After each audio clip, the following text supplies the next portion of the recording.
feel like if we leave it on for just a minute, it'll let the new wear off. Yeah, right. I don't know.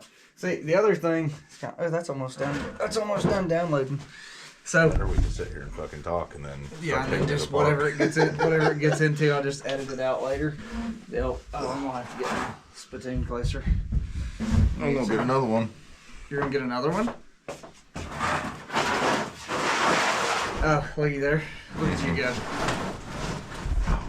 You're a professional. Quit bumping the table. You're right on the camera. I wonder if the gimbal's gonna like level that out. You know, because like when you walk around, it's like super steady. Oh, are you gonna get one? Yeah, no, it has an internal gimbal inside the camera. Oh shit. It's supposed to make it all smooth and stuff. So like, if you watch a video of a GoPro, like someone with a GoPro, like on a helmet on a dirt scooter or a BMX bike or something, when they're going down the hill, it used to and be real like rough and shaky. Shaky to death. Yeah, and on the new ones, it just goes. I mean, it's so smooth. Seriously, it's just built-in sound effects. So, your nerves are so like. I'm just trying to figure out. Like, I wish the rat hunt was like we did last night. Oh, I did go pretty recently. Well, But you didn't. You couldn't get a hall pass. Yeah. So. But I took my wife. And she liked it. That'd be a good place to start. Mm-hmm. So, I guess it would only make sense to, like, lay out the scenario of how we even got there in the first place. Because we're not even really rat hunting. Oh, no. We're more like rat... I guess rat shooting would be a more accurate thing. There's not much of a hunt for the... They're just like... No, they run out. They're just everywhere. Just light bulbs. Christmas trees. Just everywhere. So, we got... It's the whole... Like, if you really wanted to go back to the source, you'd have to go all the way back to Galley. Oh, is he the one that got in? Yeah. Yeah, because whenever he started doing the whole AA thing and he quit drinking, he needed something to occupy his time. So he's like, hey, let's go shoot rats. And I was like, okay, I got it. It's like, that'd be like, okay. You know what I mean? Like, oh, it'd be cool, whatever. So we shot him down there at the farm where there's a few rats. You went with us one time over there before you... Yeah, the rabbit cages. Yeah, before you, like, invested in your thermal. Yeah. And then we went to the... Made my deal with the devil. Did you ever go to the first set of chicken houses we went to? Yeah, yeah, but we didn't shoot. We didn't shoot anything. Because he met us out there and was like, hey, we've got another set. Yeah. And then we convoyed pretty damn quick. Yeah, we just massacred them. So I don't know what the difference between... Because they were like the same style of chicken house. But I don't know what the difference between the first set and the second set was, other than the fact that they're like significantly more rats. Because the first ones, they came out of the vents on top, and you do good to see like seven or eight. On a whole set. Yeah, in like 2 hours. Compared to the second one, now, like, I guess you have the with the lights on and then with the lights off. But with the lights off, you shoot like, it's no sweat to shoot 300. Yeah. Okay. You got some chicken nuggets? Cool. You can sit in my chair over there and eat them on my desk. What are you guys doing? We're talking. Yep. How'd that thing get out? We put it up because we needed a table to put some stuff on. Mm-hmm. Are you confused? So confused. It's okay. Just sit down on my desk and you can listen to us talk. My desk, please. That's not my desk. Kid logic. If I sit on your desk, I'm dumping all those. I want you to sit in my chair and then put your food on my desk. Kid logic. How'd your lips turn blue? He's been drinking all that Gatorade. Oh. His lips have been blue for like I have 2 or 3 blue weeks diarrhea. now. That's TMI.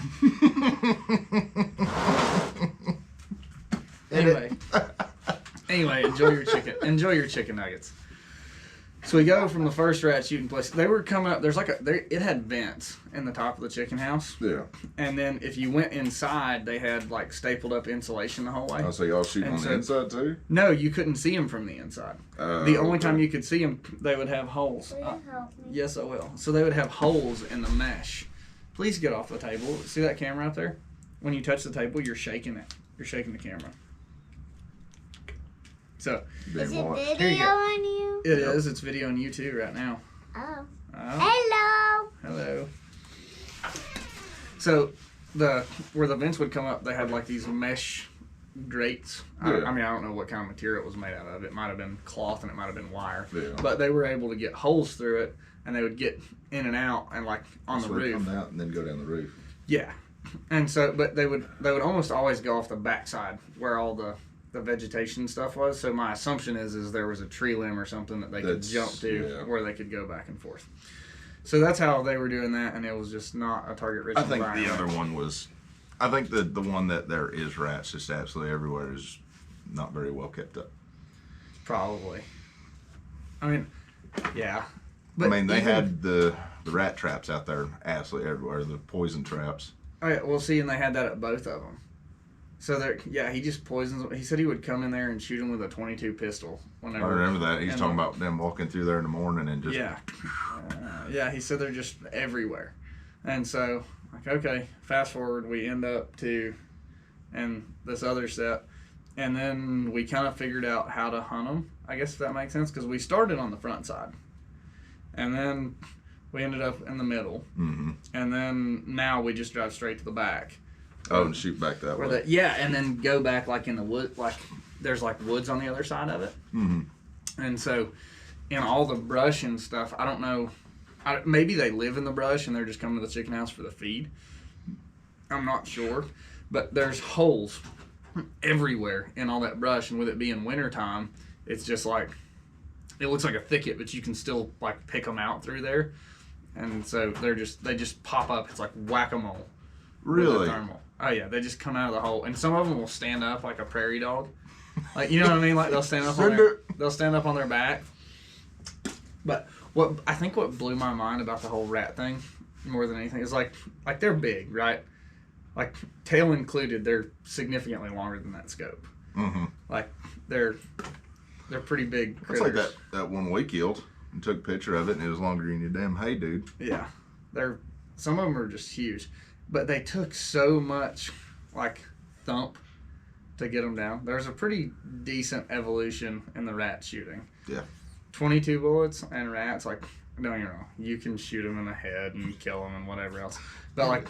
Who wants to take that much time? As soon as you see that sucker go, pull the trigger. Well, and they're so fast. Mm-hmm. They'd go in and out so fast, and they're just, like, they're so tough. Yeah. Like, I thought, oh, you're just shooting a rat like a 22. Like, you could kill a squirrel graveyard dead far easier than you could kill a rat. Yeah, because, I mean, several times you'd have to put 2 or 3 shells into them. Oh, yeah, if you could. And then they're running and flopping around and moving so fast. Now, the dog was really cool. Yeah. The dog. So, the neighboring dog, I don't even know if it had a name. After the first time, they locked it up. Like, they kept it locked up. Oh, did they? Yeah, really? it's never. I've seen the dog, but it's not back. They have it chained up down there by the house. Well, Or he something. killed 3 rats, 4 rats the whole time we sit there. Yeah, he's a predator too. I think what he would do is get them in a hole that like didn't connect to another hole, and then he would just dig them out. And whenever he got them, like, he knew how to play the game. He had obviously done that before, because when they would come out, he would grab them and they would bite his face, and he would sling them toward the middle of the road where they couldn't get away. Then he just had his fun. Yeah, and then it was game on. They need some cats around there. No, they don't need nothing around there but us. I don't know. Well, and that's one of the best parts about it is they were just so grateful. Yeah. That we were down there killing rats. Okay. So, yeah. And then I think one of the most ironic things out of all of the things that we do with the night hunting and the thermals and all that good stuff, the rat shooting is pretty much what got you into it. Yeah, that's what started it all. Yeah. Like, oh, well, man. just like you said, it'd be cheaper to have a drug habit. Yeah. Oh yeah, I think financially Yeah. you'd probably be better off with a drug habit. Flip side of that is I guess you can't sell the drugs when you get done. No. No, because you can't really get rid of the suppressors. No. No, yeah, I guess you can't really get rid of the suppressor. But who wants to do that anyways? Like, whenever me and Gally were talking, it's like, well, if it came down to it, and I was like struggling to pay my mortgage, the last thing I would sell is my thermal. Yeah. Like the whole. Yeah, I'd get rid of the guns before I'd ever part with the thermal, because you can always replace a gun to stick thermal on. Yeah. Or like at least I'm gonna keep at least one around no matter what. Mm-hmm.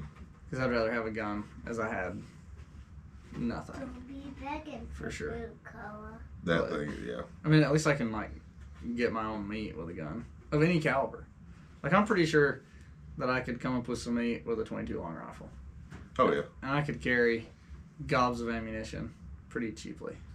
That's Now- like squirrel hunting. You just pack your pockets full. Yeah, but a well placed shot will kill pretty much anything with a 22. Mhm. There was one of the Vortex, I think it was a Vortex podcast that they were talking about, like evidently somewhere somebody shot an elephant with a 22 that was like rampaging a village in Africa.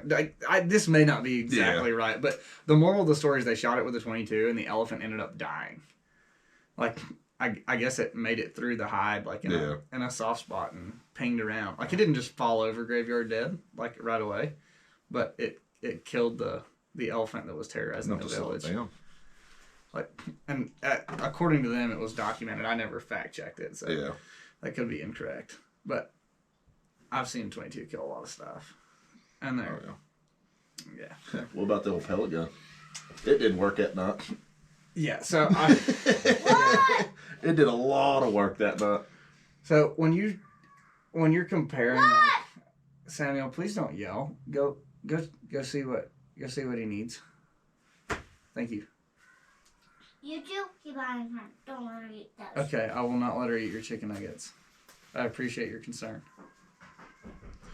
So when you switched from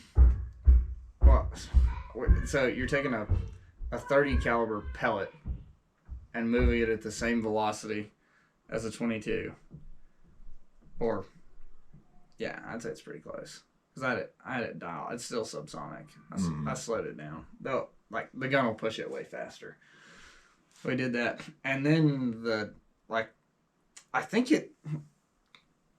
My assumption as to why it killed him so much better was because of sectional density. Why you say that? Because you're shooting a pellet has like a horrible ballistic coefficient, so like it doesn't fly through the air with efficiency at all. The skirt on the pellet creates drag, and that's what gives it its accuracy. That's what like stabilizes it. It's similar to like fletchings on the back of an arrow. And so when you talk at like the 22s, they're not that they don't have an extremely high ballistic coefficient, but whenever you compare that, like it's a longer, more slender shaped bullet, whereas with the pellet, it's not. Like it has an enormous amount of drag. Yeah. And then whenever it gets there, they're also like really soft. Like if you smashed a pellet with a hammer, like if you measured the force of what it took to smash a pellet, and then you measured the force of what it took to smash a 22 bullet, it would be a pretty different number. Yeah. I don't know. Well, I guess we could do that. We could see. We could put it on a scale with a press and see like what it takes to flatten them out, or like just do like an even pressure. Like that, just mushroom the top of it. Yeah. And so with that skirt on the pellet too. What, buddy? I'm gonna go get Parker because I want to tell him something. Okay. But he has to come down here if he wants to do it. Okay. Or throw it. Okay. I can see where that's going. Yeah, me too. Do you remember when I told you about throwing stuff? Particularly what you're wanting to throw? Not with Parker down here. Capiche?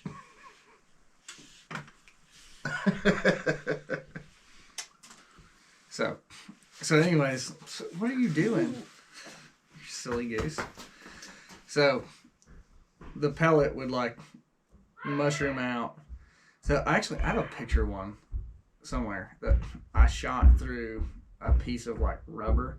Mm-hmm. It was like a thin piece of rubber, and it mushroomed out very much like you would expect a bullet to mushroom out, like a centerfire rifle going through a deer or something. I had that. It looked exactly the same. Now, obviously, it wasn't as hard of a. It may have been as hard of a target. I would say it's probably pretty similar to a hide. Yeah. And then it just dumps all of its energy. So the other thing you could definitely tell the difference because we're shooting suppressed. Whenever you hit one like well, yeah, and whenever you don't hit one well, or when you shoot one with a 22 versus that, because it makes a pretty distinct thwop. Yep. Like, I don't even. Yeah, it's a. I'll have to get that on recording too. Well, it's such a distinct sound. Whenever. That would be a good thing to transition into, I guess. I never really got to how I got Shelby to shooting rats, but I guess the moral of that is I took my wife and she ended up liking it. And so I don't know if I'll get to go rat hunting by myself again or rat shooting because she really had a good time. So that was also added benefit, I guess. And then let's talk about the sounds of the hits. Yeah, the sounds of the hits. The mouse sounds like it's like after you shoot a coyote. You can hear that flop, but it's not. Daddy, Parker said he didn't want to play with me. Okay. I was tricking you about the throw-in stars. Oh, you're such a trickster. So, let's go. Like, I don't know how. Let's transition into coyotes. Like, you're shooting a coyote suppressed or a deer or whatever. Because I, in my opinion, a coyote and a deer sound pretty. Yeah. It's like it's a very relatable sound. There ain't nothing better than hearing that sound either. No, yeah. You know for a fact your shot connected. Well, up until the point where I started shooting suppressed, when I shot with a rifle, there was no chance of me hearing the bullet impact. Like that was a new thing, and so that became a very useful tool for like a variety of reasons. So like whenever he shoots deer, and when I take him deer hunting, and he shoots. And he's on the gun, and I can't see. He shot a deer at 150 yards off a bog pod, so kudos to him with a 300 blackout, 110 grain VMAX, got her done. And so, but I'm watching, so I was able to see the impact, like I could see the hide ripple, but I heard it. And after getting familiar with what it sounds like when you really whack one, because like if you hit one in the shoulder versus if you hit one in the guts, you can tell. Yeah. It's a different thwop. Mm-hmm. No, I agree with that. I don't even think, like, if I was going to put a sound on it, it would be like a baseball bat hitting a rug. I agree with that. I can't Better get punched in the arm. No, that's more of a slap. Yeah, it's more of a slap sound. It's not a very slappy sound. Hey, you're going to spill that. Please. Oh, I got So, it in my eye. Ow, ow, ow. Mm-hmm.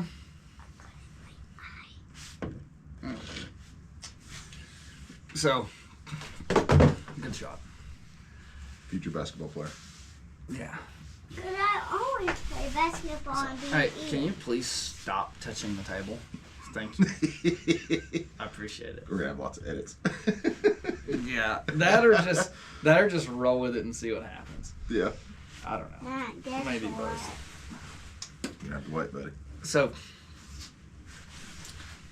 what was the most, like, for someone who, because I've done it for a while, but for someone who's, like, brand new into the night hunting, thermals, suppressors, the whole Buy it all. shebang. Well, yeah. Do it. Just Buy do it all. Just do it. Just do it. Just pull the trigger. Yeah. No pun Go intended. to the bank, take out a loan. Who cares? Whew. Like, I don't regret it for an absolute second. I mean, obviously, it was something that I talked to wife about, and you know, So it's not a. What was the most intriguing part of it? Getting to see what's out there, and when you can't see it. So it was just like the unknown of what's out there at nighttime? Yep. Yeah, because I mean, you stare out into a field at night, Yeah, I mean, you got a spotlight or something like that. It's still not the same. You can only see what that spotlight allows you to see. Yeah. You know, something beating in the woods, you walk out of the house and you're like, oh, I wonder what that is. Now I got a thermal. I can see what it is, how big it is. The whole, the whole kit and caboodle. That's such an interesting concept. You know, that was never the part that got me. Mm-hmm. I mean, don't get me wrong. The main appeal to the thermal is what it allows you to see. Yeah.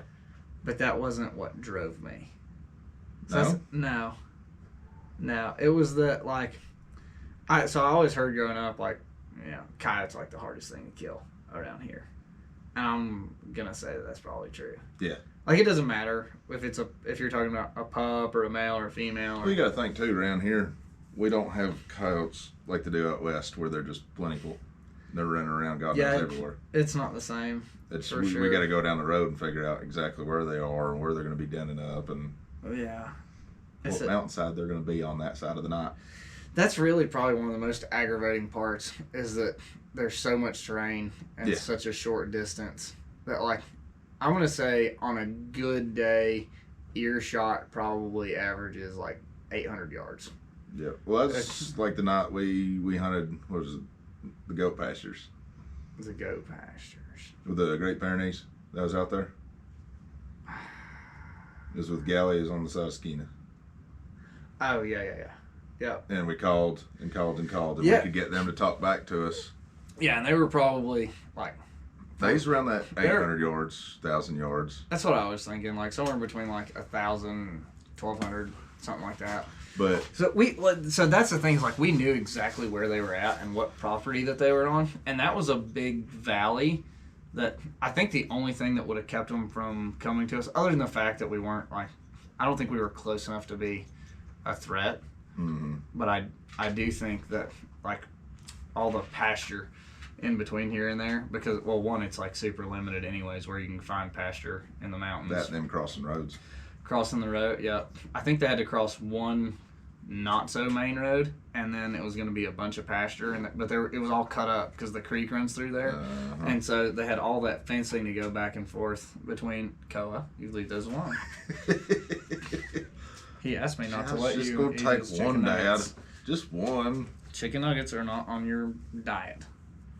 Not right now.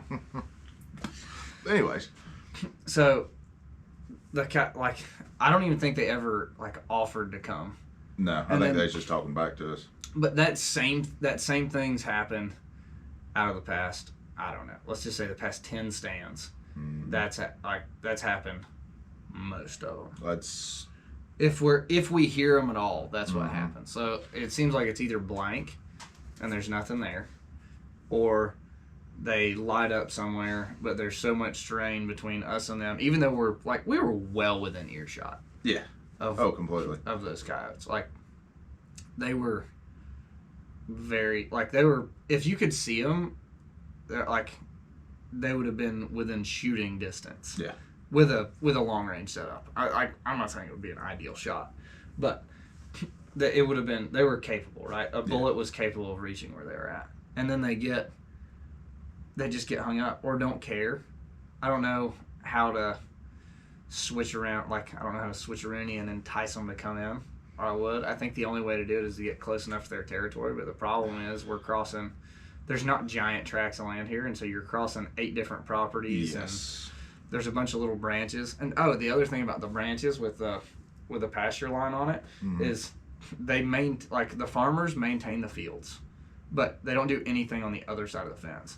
So all the creeks, they're all grown up with brush and vegetation and stuff. So it's not you really got to do something to entice them to come through that. Right.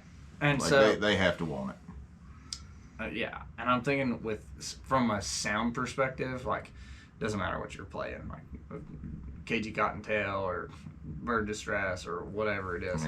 I don't think that's enough, especially when there's raccoons along all those creek bottoms. There's rats everywhere. There's all those little flying squirrels that are all over the place. Them things will trick the hell out of you.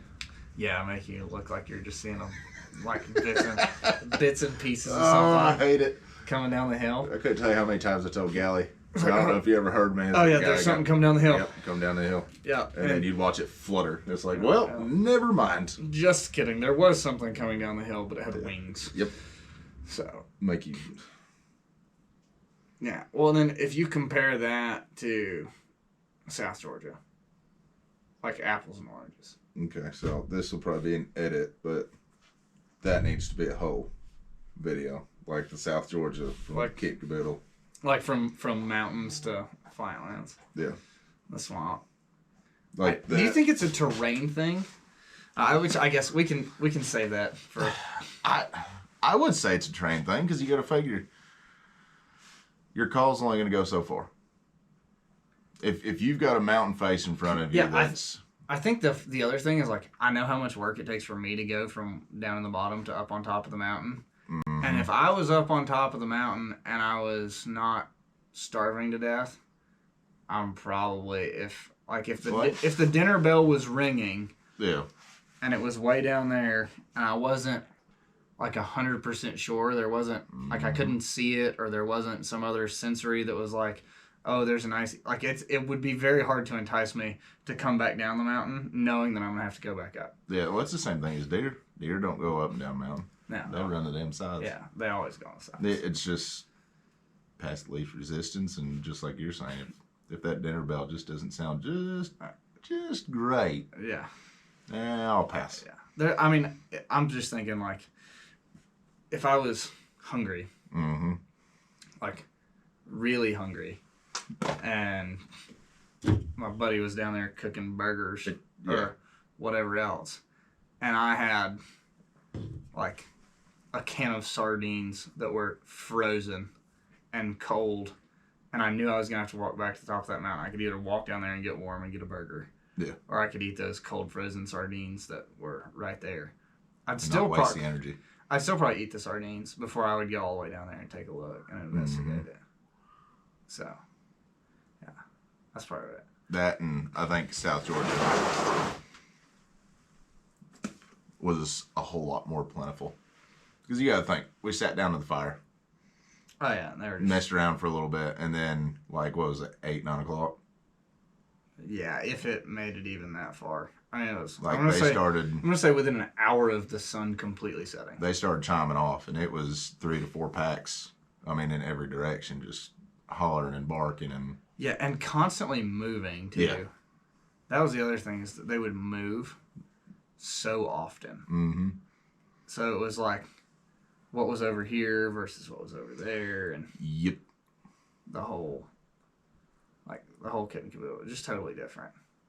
I feel like down south was about like out west. I don't know. I wonder, because I've never pursued the western coyote, so I don't know. Like, and the other thing is like, I don't know if it's like a numbers game or if the coyotes are really that smart, or like what's harder to kill, a big buck or a coyote or whatever the case is.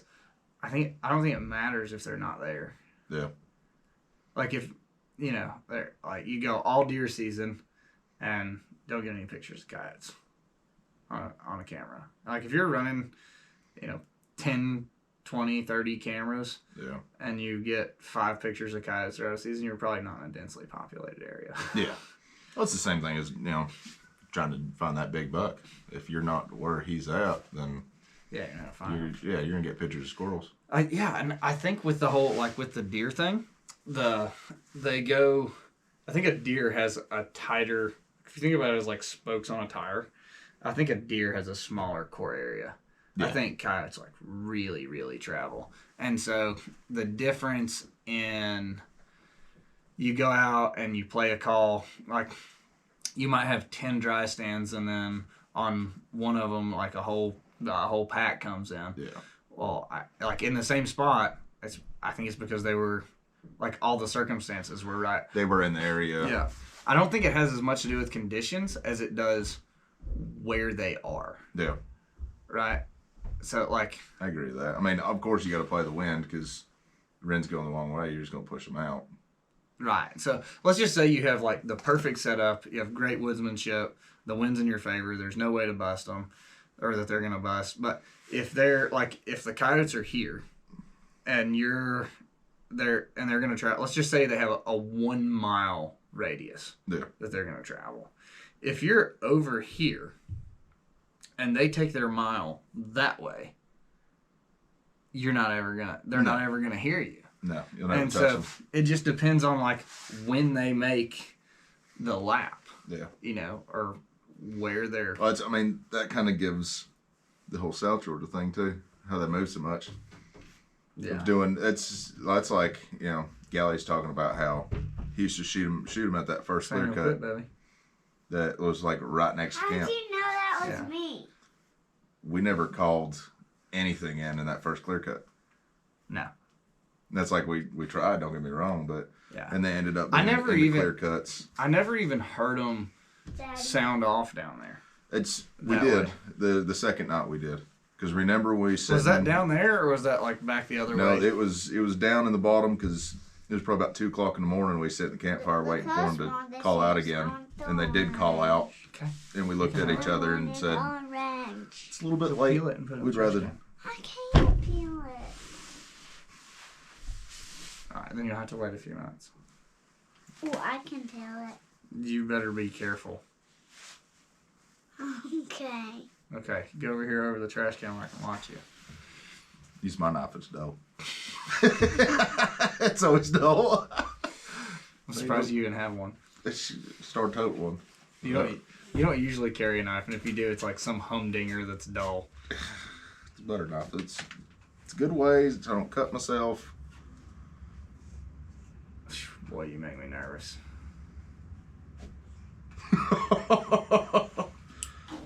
Can I help? Oh, I wouldn't eat that, Joker. Just put your knife up and go get another orange, and I'll peel it for you.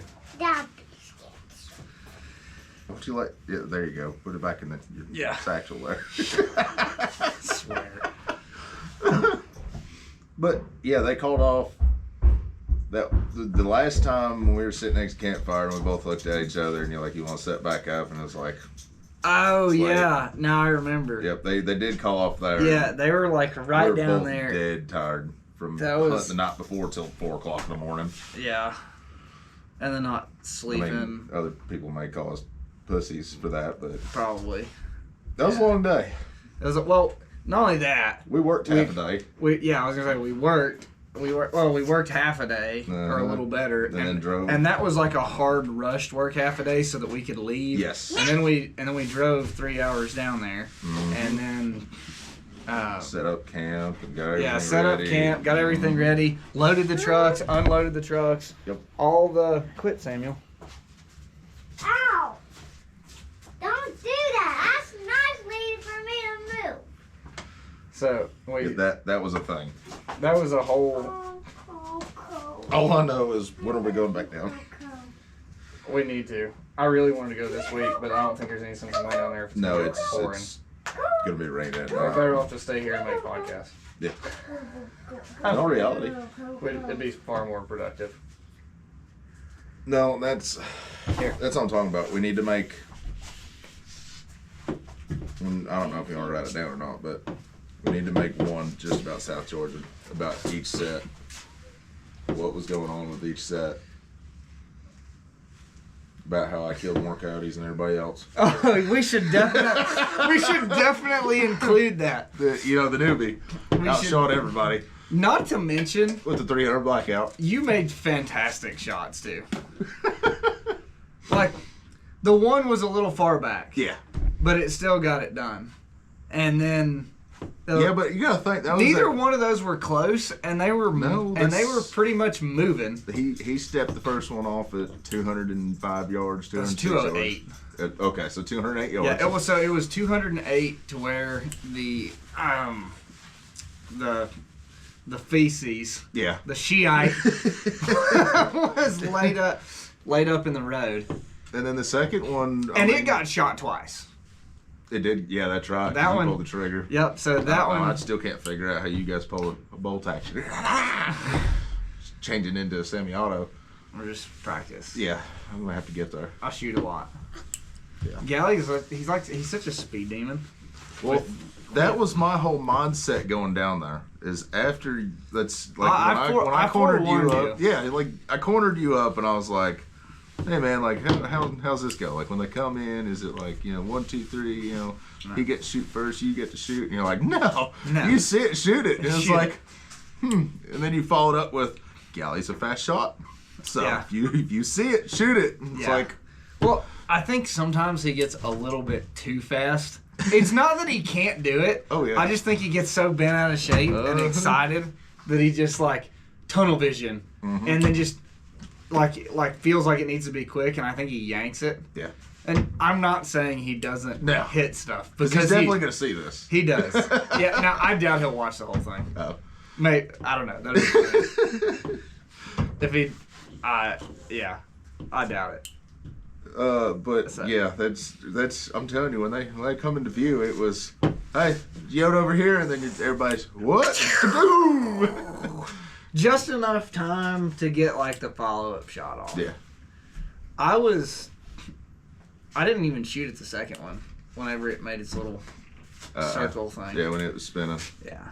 I still think that it's funny off that. I was like, that looked like a coyote, but I don't think it had a tail. Yup, he called it too. And then you're like, I didn't even pay any attention. I was like, I wonder if it's a bobcat because it didn't have a tail. But I was like, no, like it ran like a coyote, and I was like, that's weird. And then we get down there, and sure enough, it doesn't have a tail. It had a short tail. How much help was the thermal? Oh yeah, so the thermal drone. We wouldn't have found either of those. Yeah, we wouldn't have found anything. So we shot 3, found 2 with the thermal drone, and we wouldn't have found the 2 that we found without. I think that first one that you shot, it piled up somewhere. I think it like wallered under. There were so many brush piles right there. I'm pretty sure it wallered up under a brush pile. A lot of places disappeared. Yeah, a lot. Well, it's like the first one we walked up. There's so many briars and pine thickets in there that you could literally. You couldn't see it from me to you. No, you could take a piss in there, and that coyote could be sitting right next to you. You never know the difference. Yeah, but I think that's what makes him such a great hunter too, right? Like that. I think that's exactly why there are so many more coyotes there than there are here. Yeah. Because you could be sitting right next to one and not see it. Well, it's like me and Gally walked up on it. If we didn't see the eye shine, we'd have walked right by it. That's crazy. See, and the other thing is like that the drone was straight over top of it. Yeah. And you still couldn't find it. No. And then he called me and cussed me out because it was too tall. He's like, "What are you doing?" He's like, "Why don't you bring that drone down here to the ground so I can see?" I was like, "I was trying to film you." Speaking of, I need to do something with the footage from that too. Oh, I forgot about that. Yeah, because you filmed us out of that second walk. Yeah, dragging it out and finding the coyote.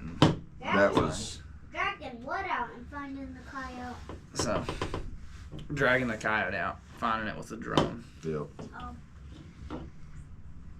Yeah, that was a wild trip. That was a whole thing. I think this is done now. Let's see if that worked. I did do all 47 photos and videos. That's what it said. Oh yeah, it did. That'll be fun to go through. There they are. What is this one? Wait a minute. Did I teach you something about technology? Yeah. Kudos. Absolutely. Oh, this is South Georgia. Yeah. This is the South Georgia. Looking around. That was before I could figure out how to videotape and whatnot. Yeah. That was at Ryan's. So let's see. See, that's another kicker too, is we're really bad for hitting that record button when we start seeing stuff come off the ridges. Yeah. Because there's so much. This was in Hiwassee. There's another Ryan's. That was. So here's some rats. This is a good one. Air gun. Good shot. Oh, that Shelby shot it. Good shot. That's the thing. It's almost like rat hunting. You're almost better off having semi-auto. Because, like, look at that. You could have put off another shot. Yeah, and I'm pretty fast with the air gun too. Well, because it doesn't even have the same throw. And it's right next to trigger. So all you're literally doing is back forward. Oh, this is gonna be good. I'm gonna put together a rat shooting montage. I can't. It went to the left. Well, that's another thing is with this is we could literally take the rat shooting part that we talked about, splice the videos in with it. You know, like Yeah, we can just interrupt the talks per se. Yeah. And put that in there because those aren't 30-second videos. No, like 10. 10 second. Yeah, 10. And I mean, then- you can we could cut those down too. Like, even if you recorded for 20 minutes, you could cut that down and throw them in there. Well, not only that, I mean, We'll definitely do like I think we'll do like the rat shooting podcast, and then I'll just put this footage together in like a montage of rat footage. That way they can go. no, because we could Look at it literally and see. we could make 2 videos out of this. Daddy, Yeah. What, son? will you play with me? I'm getting bored. Yes, I'd be glad to play with you. How much time do we have on here? That was 40 minutes.